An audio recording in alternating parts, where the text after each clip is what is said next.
여러분 안녕하십니까? 박상규입니다. 기시다 일본 총리가 5월 7일부터 8일까지 한국을 방문하는 방향으로 조율하고 있다고 일본의 교도통신과 NHK 방송이 보도했습니다. 사상 최대 규모의 경제사절단을 동행한 윤석열 대통령의 미국 국빈 방문에서 8조 원의 경제협력 성과가 난 것으로 집계되고 있습니다. 경복궁이 확 달라지고 있습니다. 100년 만에 복원되는 왕의 길 등 MZ세대들의 핫플레이스로 거듭나는 경복궁의 화려한 변신을 집중 분석해드리겠습니다. 이런 주제들과 함께 김현주 시사평론가, 배종찬 인사이트 K연구소장 오셨습니다. 어서 오십시오. 안녕하십니까. 네, 오늘의 첫 주제입니다. 기시다 일본 총리가 아프리카 가나를 방문하는 도중에 수행 기자단들에게 구체적인 방한 계획을 밝혔다고 일본 언론들이 보도하고 있네요. 네. 일본 언론의 보도에 따르면 기시다 후미오 총리가 지금 가나를 방문 중인데 싱가포르에 이르기까지 여러 나라를 지금 순방하고 또 순방 계획 중에 있는데 네. 아무래도 거기 이제 이어붙여서 5월 7일부터 8일까지 우리나라에 오는 것이 아닌가. 지금 기시다 총리 본인도 조율 중이다. 이제 이렇게 밝혔는데 어떻게 보면은 확정적이다라고 볼 수 있겠고 우리 대통령실에서는 아직 확정적인 그 확답은 안 해주고 있습니다만 일본 언론의 보도를 보면은 어느 정도 이루어질 것이 아닌가 이런 이제 예측이 가능한 것인데요. 기시다 후미오 총리가 만약에 이번에 방한을 하게 되면 이제 이미 고인이 되셨죠. 아베 전 총리가 평창 올림픽 개회식에 네. 참석하기 위해서 5년 3개월 전에 방한했었는데 네. 그 이후로는 처음이고 셔틀 외교로 치자면은 12년 만에 복원이 이루어지게 되는 셈입니다. 네, 기시다 총리는 이 가나에서 기자들에게 한일 정상 간의 셔틀 외교 복원에 박차를 가하고 싶다는 의욕을 보였다. 이렇게 일본 교도통신이 해석을 했어요. 그렇습니다. 일본 교도통신 그러면은 대표적인 사실 확인을 한 번 더 하고 또 보도하는 것으로 정평이 나 있는 그런 통신사인데 중요한 것은 기시다 총리의 마음입니다. 마음 터놓고 의견 교환하는 좋은 기회를 가질 것이다. 그런데 원래는 기시다 총리의 방안이 7월, 8월, 9월 정도로 예상이 되거든요. 왜? 5월 말에 굉장히 중요한 행사가 있습니다. G7 정상회의. 19일부터 있죠. 히로시마. 그러니까요. 네. 그런데 한국을 먼저 다녀온 이후에 정상회의를 준비하겠다. 그러니까 그만큼 방안을 중시하고 있다. 중요한 만남으로 지금 생각을 하고 있다. 판단을 하고 있다. 이게 중요한 것이고 셔틀 외교를 복원하겠다. 이거는 윤석열 대통령이 지난번 3월 16일, 17일 양일간 한일 정상회담을 하면서 강조했던 부분 아니겠습니까? 네. 그런데 실제 우리가 이 아베 전 총리가 방한을 했던 것은 5년여 전이지만 이 셔틀 외교는 2011년에 노다 총리가 방한한 이후에 끊겼습니다. 왔다 갔다 한 건 그때가 그렇죠. 마지막이죠. 그런데 그게 이제 연결되는데 중요한 것이 이번 기시다 총리가 이제 방한을 하게 되면은 대북 억지력을 강화한다. 그러니까 한미 정상회담의 내용을 이어갈 수도 있는 것이고 한미일 협력의 중요성을 공유하겠다. 이런 안까지 계획까지 나오고 있습니다. 네, 지금 말씀하신 대로 이 주요 의제 발표가 돼야 되겠지만 한일 정상은 대북 억지력을 강화하고 그렇죠. 또 한미일 경제협력의 공유성 예. 또 여타 여러 가지 분야에서의 협력 공유성을 좀 공유하는데 방점을 찍을 거다 이런 얘기죠? 그렇습니다. 여기에 일본과의 셔틀 외교도 중요하지만 실질적인 내용이 중요하거든. 그거는 우리 국민들이 많이 기대하는 건 역시 경제일 겁니다. 그 내용까지 포함되리라고 보고 있는 것이죠. 네. 특히 한일 두 정상은 수출 심사 우대국 목록이라고 하죠. 영어로 화이트 리스트라고 합니다. 이게 이제 완전히 복원하는 데 따른 양국 간의 경제 협력 방안이 주요 어젠다가 될 것이다. 이런 얘기가 지금 나오고 있네요. 이미 며칠 전에 그 경제산업성 일본의 그 경제산업성에서 화이트리스트 이제 수출 우대국에 다시 이제 포함을 시키겠다, 재지정하겠다라는 발표가 있었습니다. 문재인 정부 시절 이후에 이제 수출 규제는 그러면 모든 것이 이제 다 풀리게 되는 것이죠. 한일 정상회담이 있기 전에 박진 장관이 이야기한 바가 이제 무려 반잔을 우리가 채웠으니까 나머지 반잔은 일본 측에서 네. 채우지 않을까라는 이야기를 했었는데 왜 반잔 채우는 거 어디 갔느냐라는 좀 조바심이 있지 않았습니까? 네네. 이제 서서히 반잔이 채워지는 게 아닌가 싶은데요. 이 화이트리스트라고 하는 것은 일본은 수출하는 데 있어서도 이제 심사를 하게 됩니다. 일본이 평화헌법 체제하에 있기 때문에 방산 수출 같은 데 있어서 특히 핵심 부품이라고 할 수 있는 반도체 등이 네네. 들어간 것에 있어서는 수출에 있어서도 심사를 하는데 지난번 2019년 대법 판결 이후에 네. 여기서 이제 배제를 시키면서 우리나라는 또 WTO에 일본을 제소하는 등 해서 굉장히 서로 반목하는 그런 자세가 유지가 되다가 우리가 선제적으로 윤석열 대통령이 일본에 대해서 이제 손을 내밀었기 때문에 이제 수출 규제가 모두 풀리는 등 해서 이제 물꼬가 트이면서 나머지 반잔이 곧 채워지지 않을까라는 기대감을 크게 하고 있습니다. 네, 그렇군요. 이 서울에서 한일 정상회담이 이루어진다면 가장 큰 경제 효과를 볼 분야 역시 요즘 한창 어렵고 바닥을 쳤다고는 하지만 아주 힘겨운 우리 반도체 업계겠죠? 그렇습니다. 얼마 전에 이 삼성전자와 SK의 CEO가 일본을 방문했었죠. 이제 한 달 만에 반도체 업계가 좀 미소 짓는다 이런 얘기가 나오는데 그런 얘기는 뭐냐면 지금 필라델피아 반도체 지수도 썩 좋지 않습니다. 근데 이것이 살아날 수 있는 계기와 동력을 만들 수 결국 시장과 경제는 심리 아니겠습니까? 이게 왜 중요하냐? 우리가 일본이 2017년에 수출 규제를 하고 난 이후에 상당히 이 국산화를 이뤘다고는 하지만 역시 반도체는 후공정입니다. 전공정보다는 후공정에서 이 웨이퍼를 어떻게 닦아내느냐 이 부분이 중요한데 여기에서는 일본이 그동안 축적되어 온 그 고품질, 고순도, 이 포토레지스트 그리고 불화수소 에칭가스 그리고 플루오린 폴리이미드는 전 세계 넘버원 품질이에요. 그 뭐냐? 이걸 통해서 우리 더 고품질하면서 가격을 더 고단가에 이제 팔 수 있는 그런 또 동력도 만들 수가 있는 것이고. 하여튼 일본과 이런 협력을 통해서 시너지 효과를 거둘 수 있다면 우리도 지금 반도체 업계가 어려운데 돌파구를 만들 수 있다. 그런 측면에서 상당히 희망적이다. 이렇게 볼 수가 있겠죠. 네. 이 한일 정상회담 기시다 총리의 서울 답방 소식은 우리 대통령실과 정부가 공식 확인하면 더 자세히 전해드리도록 하겠습니다. 자, 이런 한일 정상회담 관련 보도는요. 성공리에 마무리된 윤석열 대통령의 미국 국빈 방미에 이어서 나온 겁니다. 윤 대통령은 122명 규모의 역대 최대 규모 경제사절단과 함께 무려 우리 돈 8조 원 규모의 경제적 성과를 방미에서 거둬들였다고 평가되고 있는데요. 먼저 주제 영상으로 만나보겠습니다. 넷플릭스가 앞으로 4년간 K 콘텐츠에 25억 달러, 약 3조 3천억 원을 투자하겠다는 입장을 밝혔습니다. As mentioned by the President, we're delighted to confirm our intent to invest $2.5 billion in Korean content.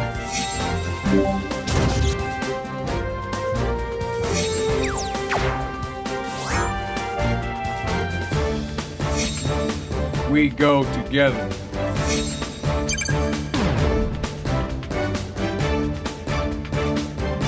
저부터 대한민국 1호 영업사원으로 신발이 닳도록 뛰고 또 뛰겠습니다.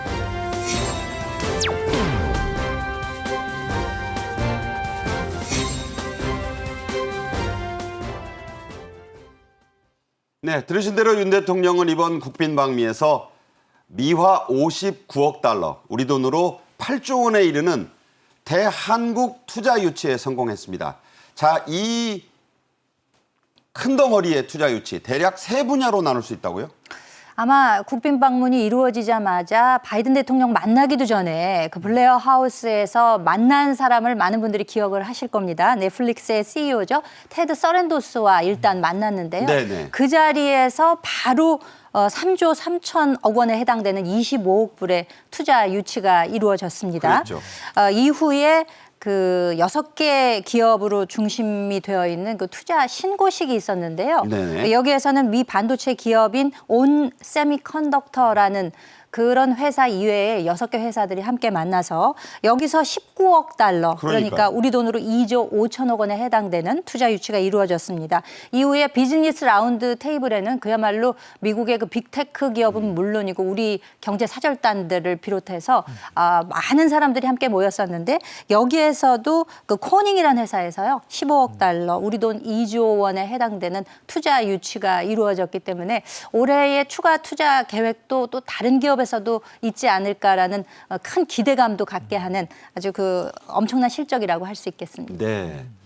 윤 대통령은 말씀 들으신 대로 워싱턴 블레어하우스에 도착하자마자 거둔 이 25억 달러, 우리 돈 3조 3천억 원 규모의 넷플릭스 투자 유치를 성공시켰는데 이게 그 방미 세일즈 외교의 성공적 신호탄 아니었습니까? 그렇습니다. 왜냐하면은 한미 정상회담이 시작도 하기 전에 블레어 하우스에서 대통령이 미국의 이 전 세계적인 넘버원이죠. OTT 이 오버 더 톱 이 OTT 서비스의 이 테드 서렌도스를 만났는데 원래는 25억 달러보다 적은 투자가 논의가 됐다고 그래요. 네. 내부적으로. 그런데 이 테드 서렌도스가 개인적으로 오징어 게임을 좋아해도 너무 좋아한다 그래요. 네. 그러다 보니까 이거 안 되겠다. 더 글로리도 있고 킴메이크도 있고 빨리 더 투자하자. 이렇게 해서 25억 달러 우리 돈으로 무려 3조 3,100억 원이 투자가 되는 그런 결실이 이어진데 그 배경에는 또 이 테드 서렌도스 CEO가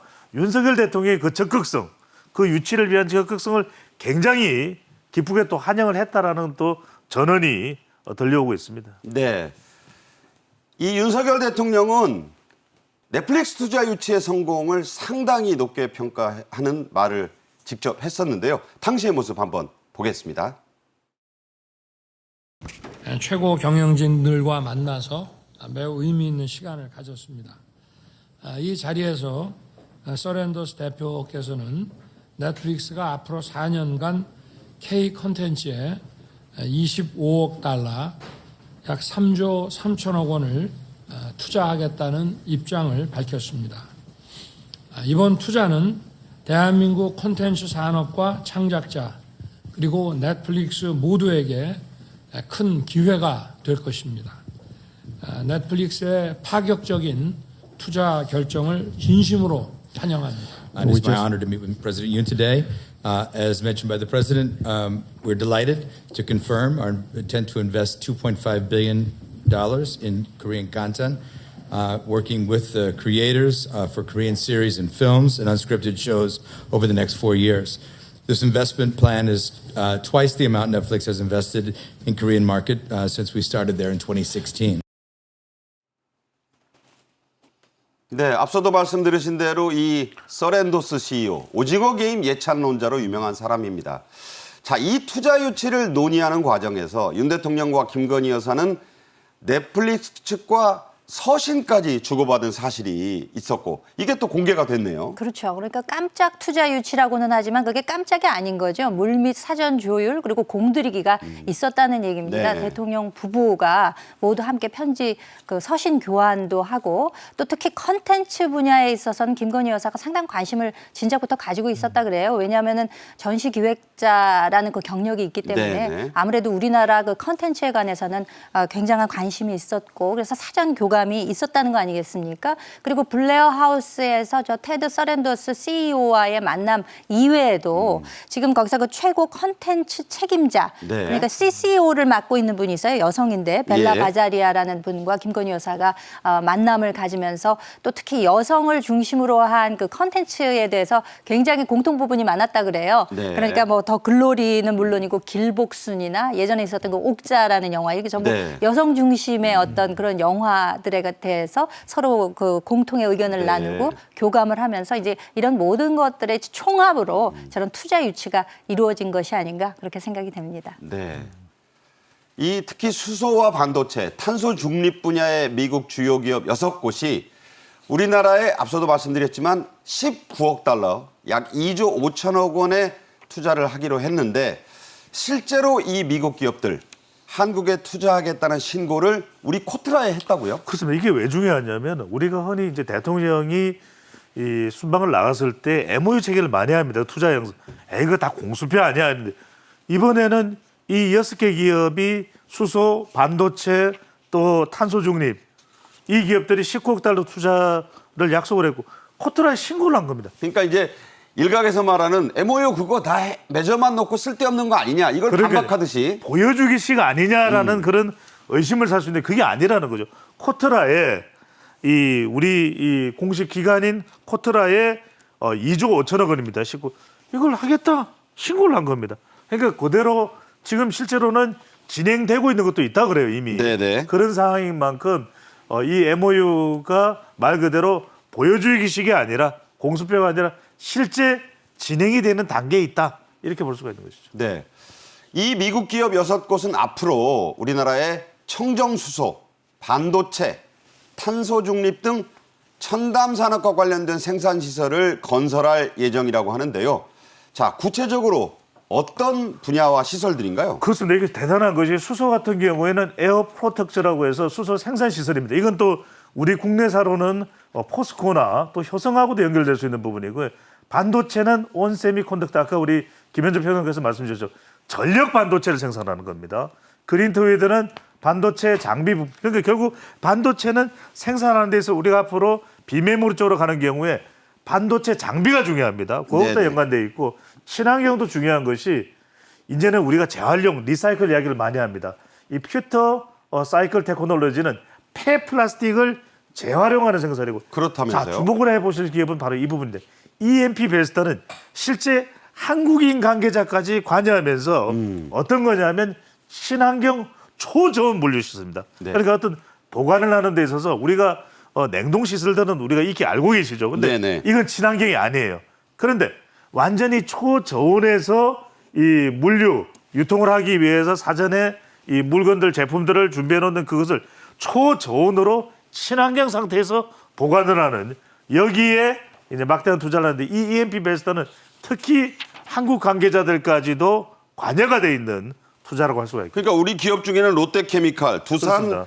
에너빌리티 에너빌리티. 이런 데가 실제로 이제 수혜 기업이 된다고 하는데요. 그렇죠. 두산 에너빌리티는 우리가 두산 중공업의 후신이고 여기는 이제 지금 친환경도 있겠지만 원전도 관련돼 있고 또 롯데케미칼 같은 경우에는 이 롯데그룹에서 신동민 회장이 주력으로 밀고 있는 그러니까 중동과도 연결되어 있습니다. 그러니까 말 그대로 호르무즈와 워싱턴, 미국 뉴욕을 잇는 이런 연계의 이 투자선이 확보가 됐다. 이렇게 볼 수가 있는 것이겠죠. 여러분들에게도 익숙한 기업 이름이 나옵니다. 세계 굴지의 디스플레이 소재 기업이죠. 미국의 코닝사도 굵직한 대한 투자를 약속했는데요. 직접 들어보겠습니다. 코닝은 지난 50년간 한국에 100억 달러 이상을 투자하고 수천 명의 고용을 창출했으며 이 자리를 빌어 앞으로 5년간 한국에 15억 달러를 추가로 투자하겠다고 했습니다. 네. 한미 재계가 총 출동했다 이런 평가를 받은 비즈니스 라운드 테이블에서 이런 얘기가 나오면서 현장에서 대한 투자액이 껑충껑충 뛰었어요. 그렇습니다. 방금 보신 그 코닝이라는 회사 이름이 나왔는데 거기서 15억 불을 투자하기로 하면서 기존 44억 불에서 이제 그 껑충 뛰게 된 것이죠. 그래서 이제 8조 원에 이르는 규모가 된 것인데 이 코닝이라는 회사는 아마 주부들도 굉장히 그 귀에 익숙한 회사일 겁니다. 코닝웨어. 예, 네. 그렇죠. 그 유리를 원래 소재로서 연구하고 개발하고 만들어내는 그런 회사였거든요. 근데 이 광학이라고 하는 것이 예전에는 그러니까 뭐 깨지지 않는 접시라 그래서 뭐 유명한 그 브랜드가 있지 않습니까? 뭐 코레린이 예. 그리고 뭐 파이렉스 오븐에도 넣어서 구울 수 있고 그러니까요. 또 화학 실험실에서 뭐 비커 같은 거 만드는 유리 소재를 연구를 했었는데 이 유리라고 하는 것이 이제 다른 말로 하면 이제 광학이 되는 것이죠. 이 광학이라고 하는 것은 첨단 제품을 생산하는 데 있어서 빼놓을 수가 없는 것입니다. 그 LCD의 디스플레이라든가 우리가 쓰는 이 전화, 휴대전화에 이거 다 유리거든요. 그렇죠. 그리고 뭐 위성에도 이제 광학 들어가기 때문에 굉장히 이게 이제 첨단 그 산업으로 분류가 되면서 이 코닝이라는 회사가 지난 50년 동안 우리나라에 100억 불을 투자를 그러니까요. 했었다 그래요. 네. 그렇기 때문에 상당한 고용 창출 효과도 있었고 그런데 앞으로 5년 동안 15억 불을 더 투자하겠다. 추가 투자죠. 네, 이렇게 네. 하는 것은 뭐 지금 단순히 숫자상으로 투자액이 늘어난 것도 있겠습니다만 첨단 과학 소재 분야에 있어서 어떤 협업이 이루어질 수 있겠다라는 것이 예상 가능하다는 차원에서도 굉장히 바람직한 일이 아닌가 생각이 됩니다. 네. 윤 대통령이 직접 참석하고 주재한 한미 비즈니스 라운드 테이블에는 한미 재계 총수들이 그야말로 망라됐다. 총 출동하다시피 했다. 면면들이 아주 화려했죠. 그렇죠. 뭐 우리나라에서 이제 함께 경제 사절단으로 가신 분들 굉장히 중요한 분들 많이 가셨습니다. 김병준, 정경련 회장 직무대행을 필두로 해서 이재용 부회장 그리고 최태원 SK그룹 회장 또 정의선 현대차 회장, 구광모 LG 회장, 신동민 롯데그룹, 롯데지주 회장, 김동관 하나 부회장 등등해서 우리나라 경제계를 대표하는 39명이 총 출동을 했습니다. 그러니까 비즈니스 라운드 테이블이기 때문에 미 측에서도 정말 우리가 이름만 들으면 알만한 굵직한 빅테크 기업들이 다 또 나왔어요. 뭐 보잉사라든지 퀄컴, 마이크로소프트 이런 회사들에서 CEO들이 모두 참여해서 반도체나 ICT, 항공, 미래차, 바이오 이와 같은 첨단 분야에 있어서의 앞으로의 협력을 계속해 나가겠다는 것인데요. 네. 이런 첨단 산업뿐만 아니라 공급망이라든가 그에 해당되는 핵심 기술 이런 분야에 있어서 앞으로 미국과 뗄래야 뗄 수 없는 관계는 더욱더 지속되지 않을까 그런 예상도 가능하게 합니다. 네. 한국 재계가 미국 재계와 맺은 50건의 MOU 가운데 바이오 분야가 거의 절반에 이릅니다. 나머지 분야도 거의 다 첨단 산업이에요. 그렇죠. 이게 왜 중요하냐면 MOU라도 우리가 왜 형식적으로 그래 많이 뭐 MOU 체결했어. 그런데 그게 뭐 속빈 강정이다. 그럼 내용이 없는 것이거든요. 네. 근데 이 MOU의 내용이 사실 상당히 좋은 것이 첨단 산업이에요.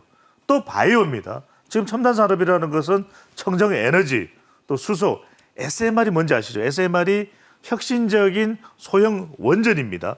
이것까지 우리가 협력이 된다는 것이고 완전 연료, 완전히 연소가 되는 그런 연료 형태인데 또 중요한 것은 바이오와 여러 건 지금 MOU가 체결이 됐다. 이게 왜 중요하냐? 우리가 코로나 국면에서 제약 바이오사가 상당히 늘어났습니다. 실제로 우리가 뭐 셀트리온도 있고 삼성 바이오로직스 있고 SK 바이오사이언스도 있고 이런 회사들이 앞으로 더 확대돼서 효율적으로 운영되기 위해서는 이 MOU와 미국의 투자가 필요하거든요. 네. 그런데 이 부분에 대해서 제약과 관련해서 바이오 13건 제약 이런 정도의 내용이 썩 좋은 상당히 좋은 계약 내용 이 MOU를 체결했다. 이렇게 우리가 확인할 수가 있는 것이죠. 자, 이재용 삼성전자 회장은 지금도 미국에 머물면서 IRA의 후속 작업 열심히 지금 하고 있다. 이런 소식이 알려지고 있습니다. 이번 국빈 방미의 또 다른 깜짝 이벤트 역시 일론 머스크 테슬라 CEO가 블레어 하우스에 깜짝 방문을 한 거죠. 머스크 회장이 직접 요청해서 더 화제가 됐어요. 아니 이게 중요한 게 머스크가 보통 바쁜 사람입니까? 일론 머스크가 어떠냐면은 미국에서 자기가 스스로 기업을 일구어서 지금 회사를 키워서 가장 부자인 인물이고 실제로 우리 젊은이들이 열광하는 영화 어벤져스 아이언맨의 실존 인물입니다. 노다주의 모델이죠. 노다주죠. 실제 예. 그 배우가 이제 노다주인데 윤석열 대통령에게 직접 자기가 뵙고 싶다 이렇게 요청을 해서 만났는데 뭐냐 하면은 그동안 우리가 일부 이제 보도에서는 기가 팩토리가 이미 결정된 것처럼 나왔는데 윤석열 대통령이 물어봅니다. 기가 팩토리 결정됐냐? 한국이 최종 후보 중 한 곳이고 아직 결정 안 됐다. 네. 이렇게 얘기를 했습니다. 또 하나 중요한 것이 머스크 또 이 CEO와 만난 거 중요한 거는 바로 스페이스 X입니다. 우리가 이번에 고다드 나사 센터도 방문을 했거든요. 바로 우리가 만들려고 하는 우주항공사 앞으로 미사일 발사체 사업의 중요한 모델이 될 수 있는 것이 네. 넘버원 기업 스페이스 X입니다. 자, 머스크가 뭐라 그랬습니까? 협력하겠다. 대통령님, 제가 한국에 가겠습니다. 이걸 이끌어냈다라는 것만으로도 그 상징적 효과는 저는 충분히 우리가 누리고도 남을 정도의 머스크 효과를 확보했다라고 봐야 되겠죠. 머스크가 방한을 한다면 과거에 그 엄청난 화제를 일으켰던 그런 방문이 될 것이다. 이런 얘기가 있습니다. 한편 일각에서는 이 IRA, 즉 인플레이션 감축법이나 반도체법과 관련해서는 사실상 미국의 입장만 들어준 거 아니냐 이런 우려와 지적도 일부 나오고 있습니다. 우리 측은 앞으로 양국 실무부처 간의 협의는 계속 이어질 것이다 이런 입장을 밝히고 있죠. 그렇습니다. 뭐 한술에 배부를 수는 없는 거죠. 아까 우리가 일본 관계에 있어서 이제 반잔이 채워졌는데 서서히 반잔이 채워질 것이다라는 이야기를 했던 것처럼 사실 이번에 윤석열 대통령의 미국 국빈 방문에 있어서 이제 주목되는 분야가 이제 두 가지였죠. 안보 분야와 이제 경제. 안보에 있어서는 워싱턴 선언으로 인해서 어떤 눈에 보이는 가시적 성과가 있었던 반면에 네. 경제 분야에 있어서는 우리가 특히 염려하는 IRA나 그다음에 반도체 지원법, 칩스 액트 같은 데 있어서 구체적인 어떤 좀 이야기가 나오지 않을까 상당히 많은 분들이 기대를 했었는데 그랬죠. 네. 좀 원론전 입장만 확인하는 데 그친 것이 아니냐 하는 좀 아쉬운 지적도 있습니다. 그 로즈가든에서 두 분이 그 정상회담 하고 나서 기자들이 물어봤잖아요. 그 어려움 겪는 한국 기업에 대해서 어떻게 할 것이냐라는 이야기를 했을 때 거기서도 바이든 대통령은 좀 원론적 입장만 이야기를 하긴 했거든요. 네. 하지만 지금 구체적인 해법들에 대해서는 앞으로 협의 중이다라는 이야기가 지금 주요 관계자들로부터 나오고 있는 것을 봐서는 좀 서두르기보다는 좀 기다리면서 어떤 구체적 방안이 나올 것인가 좀 지켜보는 것도 묘미가 있을 것 같지 않나 그런 생각을 해봅니다. 네. 자막으로 보시다시피 대통령실은 한국 기업의 부담 그리고 불확실성 감소 방향에는 명쾌히 합의됐다. 앞으로 점차 조율해 나갈 것이다. 이런 입장을 밝히고 있습니다. 다음 소식입니다. 윤석열 대통령은 방미에 나서기 직전에 단행된 아프리카 수단 교민 구출 작전, 일명 프라미스 작전에 참가한 장병들을 대통령실로 초청했습니다.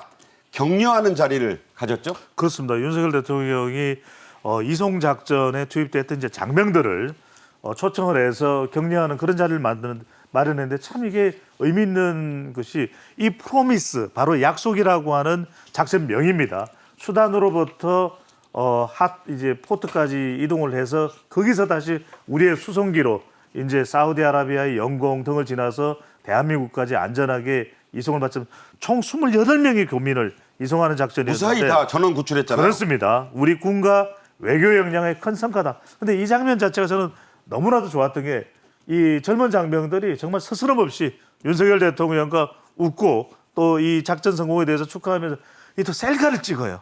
대통령도 기꺼이 응하면서 아유 찍읍시다 하는 그 모습이 상당히 또 훈훈한 모습으로 기억에 남습니다. 네, 윤 대통령은 이 자리에서 우리 국민의 생명과 안전이 최우선이다. 이 원칙에는 재외 국민도 예외일 수 없다고 했습니다. 재외 국민, 그러니까 우리 국민이지만 외국에 나가 사는 사람들도 우리 국민과 똑같다 이런 얘기예요. 그럼요. 지금 우리가 미국에만 200만 명의 교포가 있기 때문에 윤석열 대통령이 이번에 미국 방문할 때도 그렇게 교민들이 열렬히 환영을 해주지 않았습니까? 이런 프로미스에도 수단에 살고 있는 28명의 교민들을 안전하게 수송했다는 것은 결국 우리 외교 역량의 성공이다. 왜냐하면 그런 군 이송 장비들도 잘 돼 있는지도 중요한 것이고 그리고 또 교민들이 살고 있는 지역부터 정말 여러 시간 동안 수백 킬로미터를 버스로 이동을 했단 말이에요. 850km였습니다. 엄청난 거리입니다. 그거는 거의 서울과 부산을 왕복하는 거리거든요.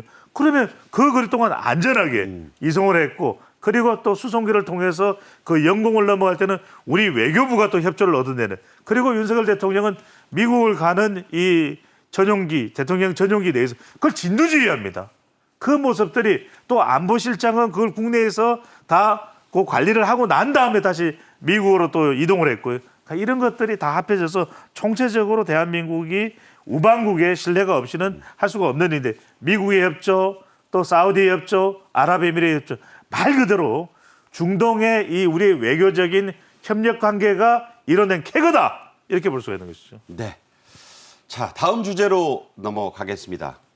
경복궁의 정문이죠. 광화문의 월대복원 사업이 시작됐습니다. 문화재청은 오는 10월까지는 이 복원을 끝내겠다고 발표했는데요. 확 달라질 경복궁. 주제 영상으로 보시죠.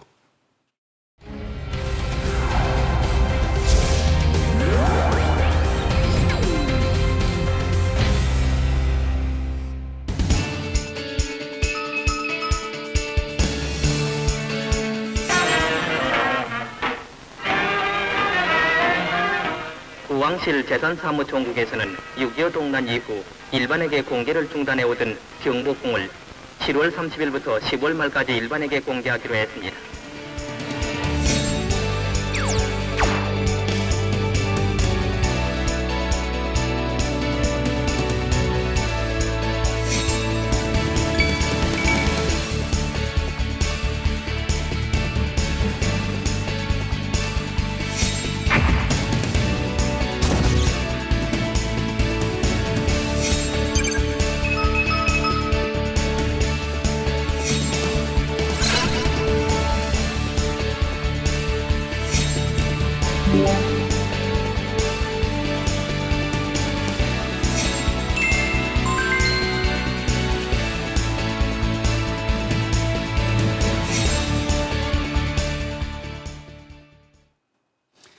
계절의 여왕 5월이 찾아오면서 날씨가 포근해지자 사람들의 외출도 크게 늘어나고 있죠. 특히나 요즘 2023년 봄 궁중문화축전이 열리면서 경복궁을 찾는 사람들이 부쩍 많아졌다고 합니다. 그 현장을 한번 보고 오겠습니다.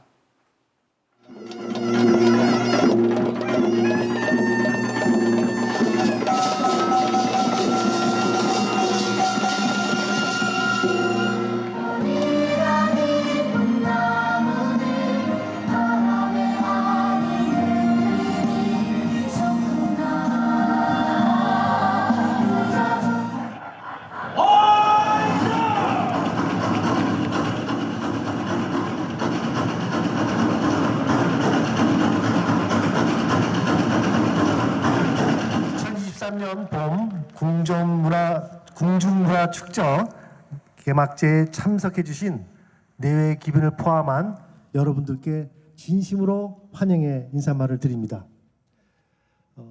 내일부터 5월 7일 9일간 역사와 문화가 살아 숨쉬는 궁궐에서 펼쳐질 궁중문화축전에 여러분들을 주인공으로 모셔서 역사의 향기를 흠뻑 맛보시기 바랍니다.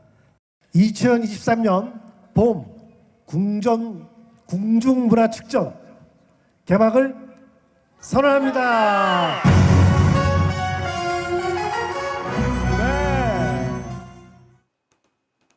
네. 그런데 이 행사 좀 아쉽지만 이번 주말인 5월 7일까지만 열린다고 합니다. 네네. 자, 어떤 축제인가요? 아이고 말도 마십시오. 이게 뭐 인기가 엄청납니다. 전통, 문화, 체험, 감동 대단합니다. 이게 이제 말 그대로 5월 7일까지 아니 뭐 더 좀 하지 왜 안 어떻게 했는데 그러니까요. 봄의 의미를 담고 있습니다. 그러니까 이제 고궁에서 펼쳐지는 봄의 제전이죠. 그러니까 여러분들이 이게 기간이 정해져 있기 때문에 빨리 서두르셔야 될 것 같은데 봄 궁중 문화 축전입니다. 29일부터 시작이 됐고요. 이게 경복궁을 비롯해서 5대 궁궐 또 종묘에서까지도 이제 진행이 되는 겁니다. 그러니까 지금 한 일주일여 정도 이상 이제 진행이 되는 건데 7일까지 이 문화 체험 또 전시 공연 등 이제 이 전개가 되는데 이게 다 예약도 해야 되고 또 입장도 해야 되는 것이기 때문에 이게 좀 마음이 있는 분들은 빨리 좀 우리 방송 보시고 서두르셔야 될 것 같아요. 네. 네. 특히 이 행사 위대한 성군이라는 테마가 붙었는데 여기서 말하는 위대한 성군 세종대왕이죠? 그렇죠. 역시 문화의 왕, 바로 킹 세종 아니겠습니까? 한글 창제도 있고. 근데 아까 또 우리 박상규 앵커께서도 잠시 말씀 주셨는데 외국인들이 이 정말 완전히 매료돼 있습니다. 그래서 요즘에 지금 경복궁 인근 그리고 광화문 인근에 많은 외국인들이 모여서 이게 한국이구나, 한국의 멋이구나 이렇게 감탄을 하고 있는 그런 상황이고 또 세종대왕의 이 동상이 또 광화문에 있죠. 이걸 보면 이분이 한글을 창제하신 분이구나 하면서 더욱더 놀라고 있는 그런 상황입니다. 네. 이 행사를 기념하기 위해 경복궁 근정전에서는 최초로 고궁 뮤지컬도 진행을 했다는데 처음 보는 행사 같아요. 그렇습니다. 54년에 그 경복궁이 개방이 일반인들에게 된 이래 최초의 뮤지컬 공연이라고. 그러니까 이제 휴전협정 다음 해예요. 그렇죠. 이제 전쟁 끝나고 나서 궁을 개방을 했는데 그 이후에는 지금 최초의 야간 뮤지컬 공연입니다. 지난 29일부터 시작돼서 이제 오늘까지인데 총 4회 공연이라서 그러니까 그게 조금 아쉽긴 합니다만 네네. 어쨌거나 이제 봄 밤에 그야말로 고궁 자체도 아름답지만 거기서 이제 세종대왕을 모티브로 한 뮤지컬 이 열린다는 것은 세종 1446. 그렇습니다. 네. 예, 어떻게 보면 좀 인간적인 고뇌라고 할까요? 충녕대군에서 왕으로 즉위할 때까지의 그 과정이라든가 네. 시력을 잃어가면서까지 한글 창제에 대한 의지를 꺾지 않았던 그런 거를 이제 내용으로 해서 우리 뮤지컬이죠. 개발이 돼서 사실은 지난번에 2019년에는 그 뮤지컬 어워즈에서 대상 후보에 오를 정도로 어떤 뮤지컬 그 자체로서도 상당히 의미가 있기 때문에 고궁을 배경으로 해서 밤에 이렇게 공연이 된다면 이거 직접 보실 수 있는 분들한테는 아주 큰 행운이 아닐까 그런 생각이 드네요. 그렇네요. 네. 근정전 서쪽에 수정전이라는 정각이 있습니다. 이 수정전에서는 재즈 음악에 한국 무용을 접목한 이른바 콜라보레이션 무대가 진행이 되고 있다는데 이건 또 어떤 무대입니까? 그리고 이 문화재도 좀 요즘에는 장르가 굉장히 좀 불분명해진 것이 융합의 시대 아니겠습니까? 그러니까 우리 한국 무용을 선보이는데 거기다가 음악은 재즈 음악이 나오는 네. 거예요. 그러니까 굉장히 새롭기도 하면서 어떻게 보면은 경복궁 수정전이라는 그 배경에 있어서 현대와 과거 또 외국적인 것과 우리나라의 전통적인 것 그러니까요. 이게 이제 아우러지는 그래서 풍류에다가 그루브를 더한다 이런 아주 네. 표어가 굉장히 적절하지 않을까 싶은데 네. 5월 6일까지 수정전에서 진행이 된다고 합니다. 그렇습니다. 이 경복궁에 외국인 관람객들도 많이 늘었습니다. 그런데 그 이유 중에 하나 역시 바로 이 BTS의 경복궁 공연 때문이라고 합니다. 경복궁에서 세계 최고 아이돌 그룹의 공연을 허가받은 건 BTS가 역시 처음이라고요. 그렇습니다. 역시 뭐 방탄소년단, 뭐 역시 BTS가 최고입니다. 그렇기 때문에 전 세계적인 관심을 끌어모으는데 BTS가 이 경복궁 건정전에서 촬영을 했었죠. 그러다 보니까 당시 이 배경으로 나왔던 화면을 보면서 전 세계인들이 이 팬인 아미뿐만 아니라 주목을 하는 그래서 말 그대로 이 경복궁이 BTS의 팬들 아미들의 성지가 됐다. 지금 우리 화면으로 보시는데 저 화면이 상당히 구성이 잘 되어 있고 실제 이 현대와 전통이 또 우리의 전통 문화가 조화가 된 어우러진 그런 화면을 보실 수 있기 때문에 이게 뭐 최초로 허용이 된 겁니다. BTS이기 때문에 그만큼 우리가 이 정부에서도 문화재청에서도 또 정부 부처에서도 이제 이 배려를 했겠죠. 근데 이제 2020년에 이 무대가 이제 나오면서 네. 전 세계인들이 이제 한국에 가면은 반드시 가야 될 곳이 경복궁이 돼버린 겁니다. 네. 그러면서 전 세계적으로 이제 경복궁이 그만큼 역사적으로도 잘 알려지는 계기가 된 것이죠. 네. 외국인들에게는 이 경복궁의 수문장 교대 의식이 특히 인기입니다. 예능 프로그램에서도 꼭 이걸 보는 모습을 저도 봤는데 대표적인 서울 관광의 얼굴로 부상을 했습니다. 이게 왜요? 영국 버킹엄궁에 가면은 이 교대 의식이 있잖아요. 이걸 본 한 서울시청 공무원의 아이디어에서 이게 출발을 했다는 거예요. 그러니까요. 27년 전에 서울시 인호근 문화과장이 이 아이디어를 짠 겁니다. 어디서 짰냐? 영국 버킹엄 궁을 가봤더니 수문장 교대식을 하는데 아이고 그 큰 모자를 쓰고 너무 멋있어요. 다른 사람들 다 쳐다보면서 덕수궁에부터 시작이 된 겁니다. 그래서 덕수궁에서 이제 시작이 됐는데 처음에는 좀 반대에 좀 부딪혔어요. 아니 자료도 없는데 우리가 뭐 자기적으로 이거 수문 교대식을 하면 되느냐 이렇게 생각했는데 지금은 우리가 저도 지나가면서 봤습니다. 경복궁 앞에서도 되는데 이거는 언제부터 시작했을 것 같습니까? 잘 모르겠네요. 2002년 한일 월드컵 이 경복궁으로 확대해. 역사가 21년 됐네요. 그렇습니다. 그러면서 2002년부터는 덕수궁과 경복궁 양쪽에 모두에서 이제 수문장 교대식이 나오는데 제가 한번 지나가면서 보는데 외국인들이 탄성이 쏟아집니다. 와! 정도로 Fantastic. 정말 멋있는 어메이징. 네. 그런 어메이징한 수문장 교대식이 진행되고 있습니다. 이 경복궁의 아름다움은 국내 팬들뿐 아니라 해외에도 더 널리 알려졌습니다. 얼마 전에는 잠수교에서 루이비통이 그 런웨이를 만들어서 화제가 됐는데 또 하나의 명품 브랜드 구찌가 경복궁에서 패션쇼를 열 계획이라고요? 그렇습니다. 우리나라에서는 그 경복궁에서 해외 명품의 패션쇼가 열리는 것이 이제 이번이 처음이라고 해요.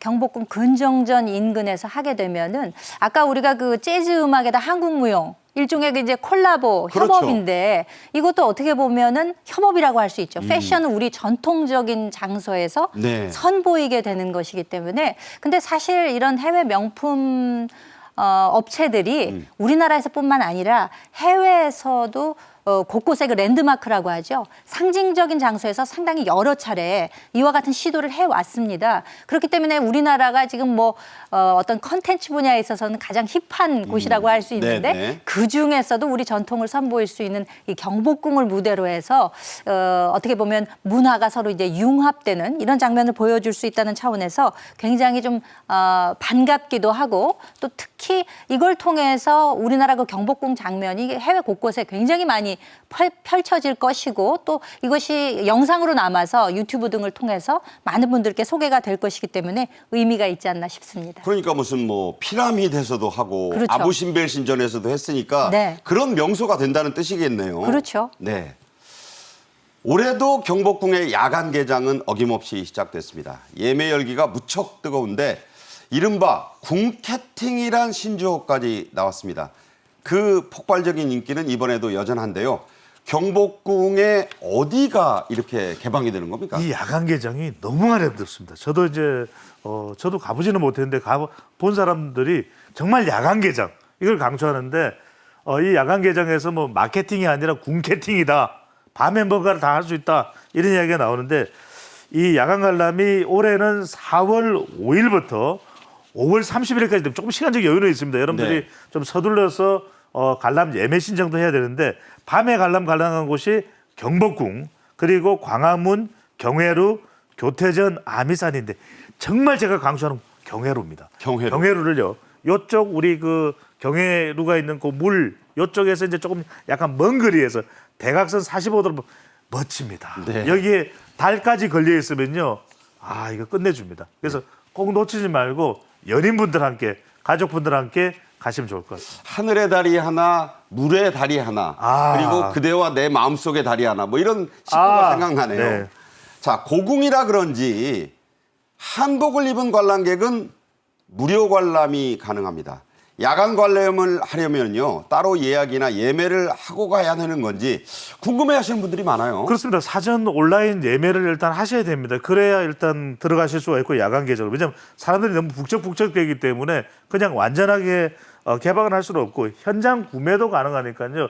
조금 여러분들이 손품 발품을 팔아서 미리미리 예매를 좀 하시면 좋을 것 같은데 자 여기서 중요한 게 자 무료 입장객 중에 뭐 여러 가지 조건들이 있습니다만 가장 좋은 거 한복 착용하시면요 네. 무료입니다. 네. 그래서 보면은 우리 요즘 젊은 세대들도 사진도 찍고 무료 입장도 가능하니까 거의 유니폼 같이 입더라고요. 아, 근데 이제 제가 걱정이 하나 있습니다. 뭔지 아십니까? 맞는 게 없다는 거. 그래서 네. 지금 제가 두루마기라도 입고 들어가야 되나 하는 생각을 하고 있습니다. 네. 자, 이 야간 개장과는 별개로 2023 경복궁 별빛 야행 행사, 이 행사도 따로 진행이 된다고 합니다. 이 행사는 뭐가 좀 다른 건가요? 뭐 체험 측면에서 다른데 가장 결정적인 것은 수라상을 맛볼 수 있다는 거. 임금님의 그렇죠. 예. 그 시식 행사가 있게 됩니다. 그 수라상의 이름도 있어요. 도습 수라상이라고 합니다. 오. 그래서 이제 그 야간 탐방도 하면서 해설사의 해설을 들으면서 경복궁을 거닐 수 있을 뿐더러 수라상 맛도 볼 수 있죠. 우리가 그리고 대장금 드라마에서 봤다시피 그 임금님의 수라상을 만드는 그 주방을 그 소주방이라고 부르는데 소주방, 예. 거기도 이제 직접 들어가 볼 수가 있고 또 왕이 직접 앉으시던 의자가 있다 그래요. 용교의라고 부르는데 어허. 여기에도 한번 앉아볼 수 있는 네. 그런 기회가 있다고 하니까 근데 광클을 해야 된다고 합니다. 이거 뭐 정말 빨리 움직여야 되겠네요. 그렇죠. 정말 손이 빠르지 않으면은 이 기회를 잡을 수 없을 정도라고 하는데 5월 13일까지 매주 수요일부터 일요일까지 그 하루 저녁에 2차례씩 나뉘어져 있습니다. 그래서 이제 그 원하시는 그 시간대를 선택을 하셔서 광클하시면 좋은 기회를 잡으실 수 있지 않을까 싶습니다. 네. 젊은 자녀들이 아버지나 할아버지 위해서 광클 좀 해주시면 좋겠다 이런 생각 해봅니다. 지금은 이렇게 다양한 관람이 가능한 경복궁 사실 6.25 이후에는 공개가 중단이 됐었습니다. 그 당시에 대한뉴스의 모습 직접 보시죠. 구왕실 재산사무총국에서는 6.25 동란 이후 일반에게 공개를 중단해 오던 경복궁을 7월 30일부터 10월 말까지 일반에게 공개하기로 했습니다. 경복궁은 이시조선의 태조가 건국직 후에 지은 것인데 그 후 선조 25년 임진왜란 때 불에 타서 흔적만 남은 것을 고종 2년에 흥선대원군에 의해서 재건된 것입니다. 자, 방금 들으신 대로 경복궁은 임진왜란 때 완전히 불타서 300년 이상 폐허였습니다. 이것을 흥선대원군이 중건을 했다.